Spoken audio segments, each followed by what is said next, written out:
Hello students, आज हम पढ़ने वाले हैं चैप्टर नंबर 12 फ्रिक्शन। ठीक है, फ्रिक्शन क्या होता है? मतलब घर्षण। आप अपने दोनों हाथों को लीजिए और रगड़िए। रगड़ेंगे तो कोई हीट जनरेट होगी, थोड़ा सा, है ना? तो वो किस वजह से हुई? हीट जनरेट हो पाई है आपकी फ्रिक्शन की वजह से। ठीक है, फ्रिक्शन कुछ नहीं, घर्षण, जो रुकावट फील होती है ना किसी भी चीज को घिसने की वजह से, तो उस रुकावट को हम फ्रिक्शन बोल देते हैं। एक तरह की फोर्स होती है। लर्निंग आउटकम्स क्या क्या सीखेंगे इस चैप्टर में हम? फ्रिक्शन एंड इट्स प्रॉपर्टीज, कि क्या होता है फ्रिक्शन और उसकी खासियत क्या क्या होती है। कॉज ऑफ फ्रिक्शन, क्यों होता है फ्रिक्शन। टाइप्स ऑफ फ्रिक्शन, कितने तरह के फ्रिक्शन होते हैं। Advantages and disadvantages of friction, फायदे क्या है, नुकसान क्या है फ्रिक्शन के। फ्लूइड फ्रिक्शन, कि भाई खाली ऐसा नहीं है चीजों में, मतलब सॉलिड चीजों में फ्रिक्शन होता हो, लिक्विड के अंदर भी होता है friction.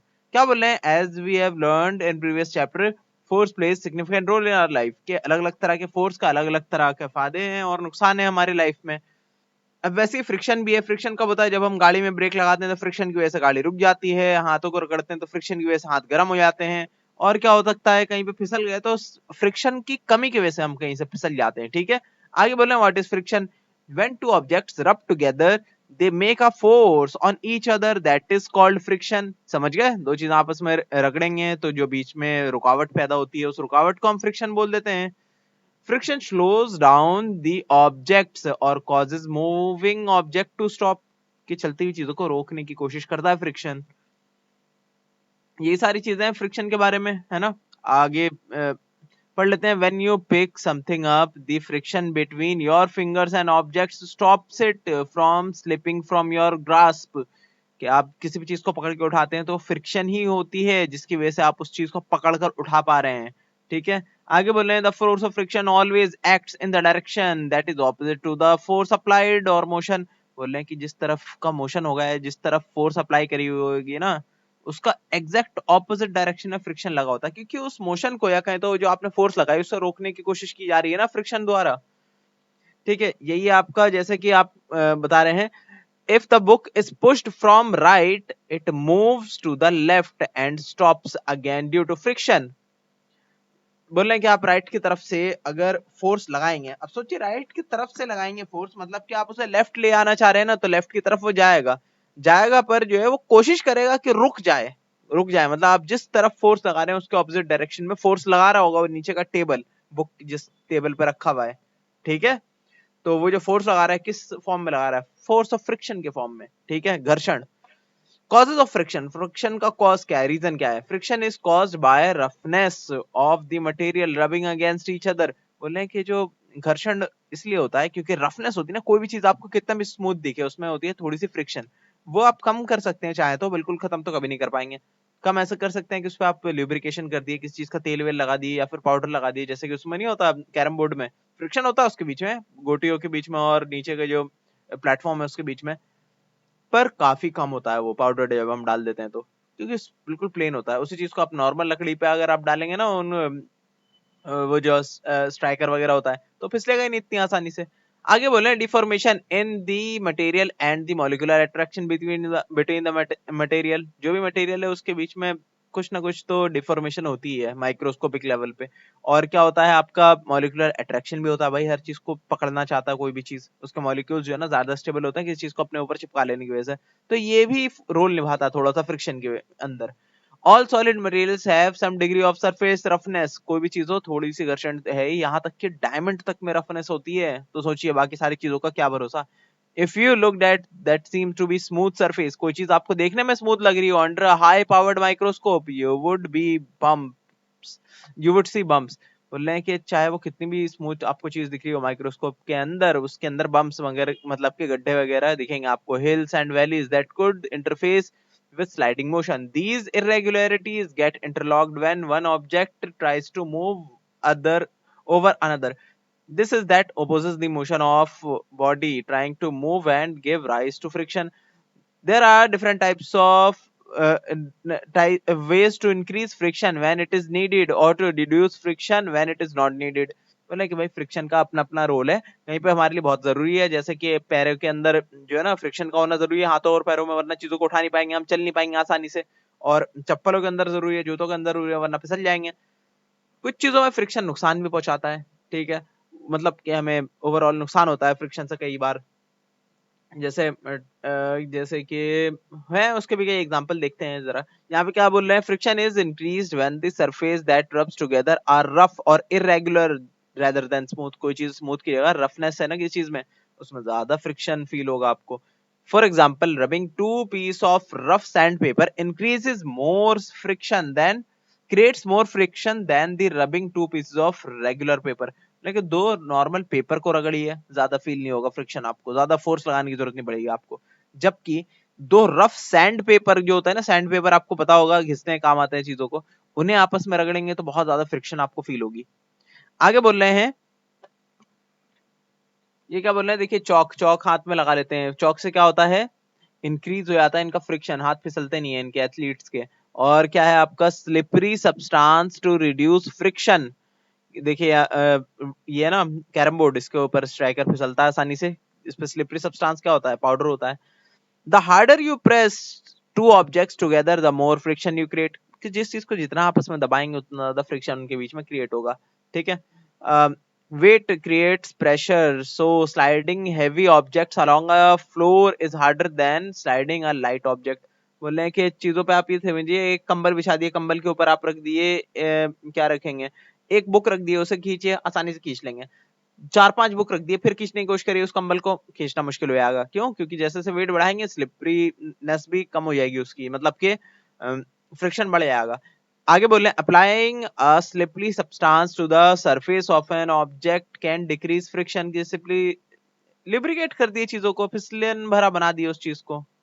For example, wet or greasy surfaces that has less friction than dry surface। मतलब चीजों पे, जैसे कि गीली चीजों में और ग्रीज लगाओ किसी चीज के ऊपर, वो सरफेस पे कम फ्रिक्शन फील होती है, इसलिए काई के ऊपर हम फिसल जाते हैं आसानी से। कहीं तेल रख दिए, तेल सीढ़ियों पे मत रखिएगा, वैसे तो फिसल जाएंगे, बहुत बुरी चोट लगेगी। पर अगर कहीं तेल वेल गिर जाए सीढ़ियों पे, तो उस पर पैर रखना बहुत जानलेवा साबित हो सकता है। ठीक है। तो इसलिए क्या होता है, तेल वगैरह उसमें फ्रिक्शन बहुत कम हो जाता है, इससे आसानी से फिसल जाते हैं हम। आगे बोले, applying substances that prevent slipping can increase friction. बोल रहे हैं कुछ चीजों से आप चीजों पे लगा कर ना सर फ्रिक्शन को बढ़ा भी सकते हैं। फॉर एग्जाम्पल, जिमनास्ट यूज चौकी सब्सटेंस, चौक वगैरह का इस्तेमाल कर लेते हैं जिमनास्ट, जिससे उनके हाथों का जो है ना फ्रिक्शन बढ़ जाता है। On their feet to keep them from slipping on the balance beam। कि देखिए पैरों में लगा लिया इन्होंने, तो हाथों में भी लगा लेते हैं बहुत सारे जिन्हें रॉक क्लाइंबिंग करनी होती है, ताकि हाथ ना फिसले। हो, ये देखिए उन्होंने पैर में ही लगा लिया है ताकि ये इस बम्बू पे से फिसले ना। आगे बोल रहे हैं एक्टिविटी के अंदर, बोल रहे हैं कि दो रबड़ के बॉल लीजिए। एक रबड़ की बॉल आती है आपके मार्केट के अंदर ही मिल जाएगी, जिसके रफ होगी थोड़ी सी सरफेस, सरफेस थोड़ी सी रफ होगी। जबकि दूसरा होगा रबड़ का ही होगा, पर वो होता स्मूथ सरफेस का, ऐसा लेमिनेशन टाइप का कर रखा होता उसके ऊपर कि बिल्कुल स्मूथ होता। दोनों को लुढ़काइए सेम फोर्स से, लुढ़काएंगे ना तो आपका वो जो रफ वाला बॉल था वो जल्दी रुक जाएगा, स्मूथ वाला बॉल आगे तक चलाएगा। क्यों? क्योंकि फ्रिक्शन, समझ रहे हैं ना, फ्रिक्शन की वजह से। आगे बोल रहे हैं, these observations bring for the following facts. The force of friction first है, acts in the direction opposite to the direction of motion. कि हमेशा ऑपोजिट डायरेक्शन में लगता है जिस तरफ आप फोर्स लगाते हैं उसके। और depends on the nature of the surface in contact. बोल रहे हैं कि सरफेस का नेचर कैसा, उस पर डिपेंड करता है भाई, वो खुरदुरा है सरफेस या स्मूथ है सरफेस, उस पर डिपेंड बहुत ज्यादा करता है कि फ्रिक्शन कैसे लगेगी। तीसरा पॉइंट है, depends on the mass of the body. कि बॉडी का मास कितना, मतलब कितना फोर्स लगाया गया दोनों को चिपकाने के लिए। ज्यादा फोर्स है मतलब ज्यादा फ्रिक्शन, कम फोर्स है कम फ्रिक्शन। प्रॉपर्टीज ऑफ फ्रिक्शन, पहला पॉइंट है आपका, friction is reduced only when an object moves on another object. भाई फ्रिक्शन सिर्फ तभी आता है मतलब प्ले के अंदर, तभी काम करता है आपका जब मोशन हो। मोशन हो भाई, एक दूसरे का चीजों के बीच में मोशन अगर होगा ना, तभी फ्रिक्शन आपका जो है काम में आएगा, वरना फ्रिक्शन प्ले ही नहीं करता कोई रोल। तो मैं आपको एक बात बताऊं, ये चीज गलत लिख रखी है, एग्जैक्टली गलत है। क्यों? क्योंकि कोई चीजें, दो चीजें आपस में मोशन में ना भी हो ना, तब भी उनके बीच में फोर्स ऑफ फ्रिक्शन काम कर रहा होता है, अगर कोई फोर्स लग रहा हो उनके ऊपर तो। ठीक है, भले ही वो मूव ना करे ऑब्जेक्ट। जैसे कि आप मानिए कि आप जो है क्या कहते हैं, अ, आप एक एग्जांपल लीजिए, जैसे कि रिमोट टीवी का या फिर अपना फोन जो है अपने हाथ में रखिए, उसको थोड़ा सा ना अपने हाथ को टिल्ट करिए, थोड़ा सा मोड़िए। ठीक है, मोड़ेंगे ना हाथ को थोड़ा सा, तो आप देखेंगे कि थोड़ा सा आपने स्लाइड अपने हाथ को जो है ना वो कर रखा है, मतलब कि क्या कहूं मैं, इंक्लाइन कर रखा है, जिसकी वजह से कोई चीज गिर जानी चाहिए, तो कोई रोलिंग ऑब्जेक्ट होता है गिर जाता है। पर रिमोट हो या फिर कहें तो मोबाइल हो, वो आपके हाथ से जल्दी गिरता नहीं है। जबकि आप और ज्यादा जब घुमा देंगे ना, बहुत ही ज्यादा ही, तब जाके जरूर गिर जाएगा फोन भी, और आपका या फिर कहें तो रिमोट वगैरह गिर जाता है। तो उस टाइम भी फ्रिक्शन फोर्स लग रही होती है आपके हाथों में, जो जिसने टिका के रख रखा होता है आपके हाथों में वो रिमोट वगैरह, ठीक है। तो फ्रिक्शन जो है ना, होने के लिए किसी चीज का मूव करना, दूसरे चीज से जुड़े हुए चीज का मूव करना जरूरी नहीं होता। बस फोर्स लगी होनी चाहिए किसी एक डायरेक्शन में। अगर वो लगी हुई है तो भाई उसको ऑपोजिट डायरेक्शन में भी फ्रिक्शन फोर्स ने उसे संभाल रखा है। उस खास तरह के फोर्स ऑफ फ्रिक्शन को बोलते हैं हम स्टैटिक फ्रिक्शन। फिर एक पॉइंट आता है, जैसे कि आप अपने हाथ को मोड़ते आएंगे ना, मोड़ते आएंगे, तो आपका रिमोट जो है हाथ से, वो गिरने वाला ही होगा। जब पॉइंट आएगा ना कि गिरने ही वाला हो और गिर जाएगा, तो उस पॉइंट पे एग्जैक्ट जब वो गिरने वाला ही होता है, तो मैक्सिमम फ्रिक्शनल फोर्स जितनी लग सकती है ना, उतनी लग रही होती है रिमोट को वहां तक टिकाए रखने के लिए आपके हाथ में। उसको हम बोलते हैं लिमिटिंग फ्रिक्शन। फिर आता है काइनेटिक फ्रिक्शन, जब आपके हाथ से फिसल कर जा रहा होता है रिमोट, ठीक है, तब भी फोर्स ऑफ फ्रिक्शन रोकने की कोशिश कर रहा होता है रिमोट को, पर रुकता नहीं, क्योंकि आप तो आपने हाथ को बहुत ज्यादा मोड़ लिया है। तो उस पॉइंट पे ही फोर्स ऑफ फ्रिक्शन लग रहा होता है उस पर, उसको बोलते हैं काइनेटिक फ्रिक्शन, ठीक है। तो तीन तरह के फ्रिक्शन होते हैं, तीनों मैंने आपको बता दिए कुछ बेसिक बेसिक लेवल पे। और इन्होंने ये पॉइंट गलत लिख रखा है, वो इन्होंने वैसे गलत इसलिए लिख रखा है थोड़ा सा मेरे ख्याल से, क्योंकि अभी वो डिटेल में जाना नहीं चाह रहे। फिर भी नहीं भी जाना चाह रहे तो ये बात इन्हें नहीं कहनी चाहिए थी पहले यहाँ पे। आगे बोल रहे हैं, friction always tries to prevent और स्टॉप द मूवमेंट। सही बात है भाई, हर बार जो है चीजों को रोकने की कोशिश कर रहा होता है वो मोशन की। थर्ड पॉइंट में बोल रहे हैं, friction always act in the direction opposite to the direction of motion. सही बात है, हमेशा ऑपोजिट डायरेक्शन में काम करता है। ये सेम बात जो पहले पॉइंट पे थी, ये बात बोली इन्होंने दोबारा से। फोर्थ पॉइंट पे, friction wears off the surface of contact of two bodies. कि फ्रिक्शन कहाँ पे लग रहा होता है, जो सरफेस होती है ना, दो बॉडीज जो कांटेक्ट में होती है, उनकी सरफेस होती है ना, उन सरफेस के बीच में लग रहा होता है फ्रिक्शन, ठीक है। आगे बोला, friction depends on the mass of the body. कि मास ऑफ द बॉडी मतलब वही कि मतलब कोई चीज कितनी भारी है, कहें तो दो ऑब्जेक्ट्स को दबाने के लिए कितनी फोर्स लगाई गई है, उस पर डिपेंड करता है फ्रिक्शन, ठीक है। आगे बोल रहे हैं, टाइप्स ऑफ फ्रिक्शन कितने तरह के होते हैं। पहला आपका स्टैटिक फ्रिक्शन, जो मैंने आपको बताया कि जब चीजें मूव कर ही ना रही हो, एक जगह पर टिकी हुई है किसी वजह से, किसी फोर्स की वजह से, तो वो फोर्स है आपका फ्रिक्शन। बोले static friction friction occurs when the body is at rest with respect to the contact surface. It is a force acts on the body. Motion begins only when this force exceeds the static frictional force. It is because of the friction that is a wooden block or a piece of stone placed on a ramp does not slide down unless sufficient force is exerted on the ramp is made steeper. ठीक है। Static friction का सबसे अच्छा example देखिए, ये बच्ची है, ये सोफे को हिलाने की कोशिश करी, आपको क्या लगता है हिला लेगी? हो सकता है हिला ले या फिर ना भी हिला पाए।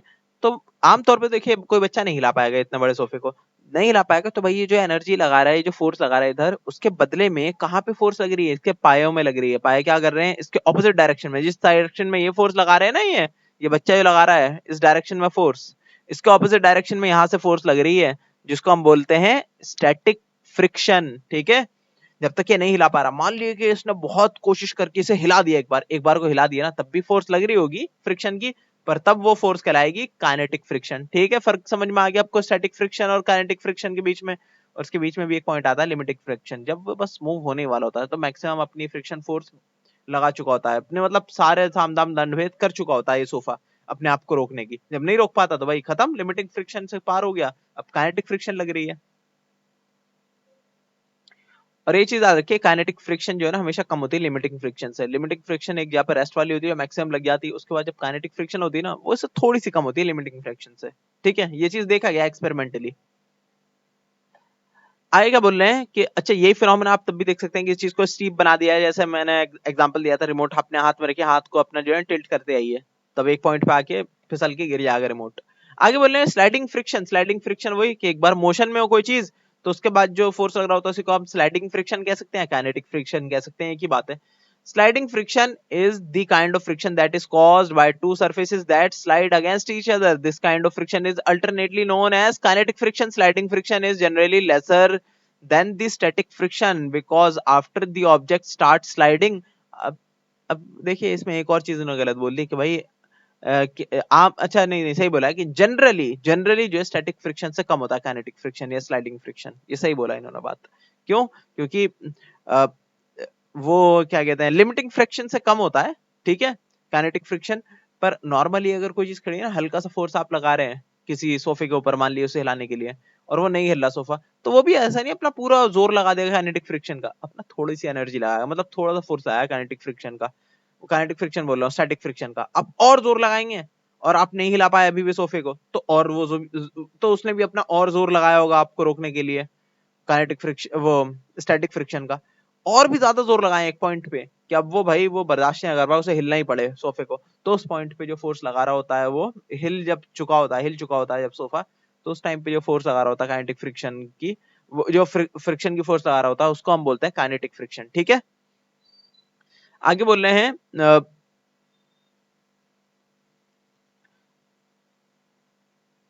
the reason for this is that only the object starts sliding, the irregularities on its surface do not get enough time to lock into the irregularities on the other surface। कि भाई दो सरफेस के बीच की irregularities के बीच में अगर lock हो जाती है कोई चीज, तो वहीं पे स्टेबल, मतलब कोई चीज खड़ी रह गई ना, तो उनके बीच में लॉक होने का टाइम मिल जाता है, वो कस के पकड़ लेता है वो किसी भी चीज को।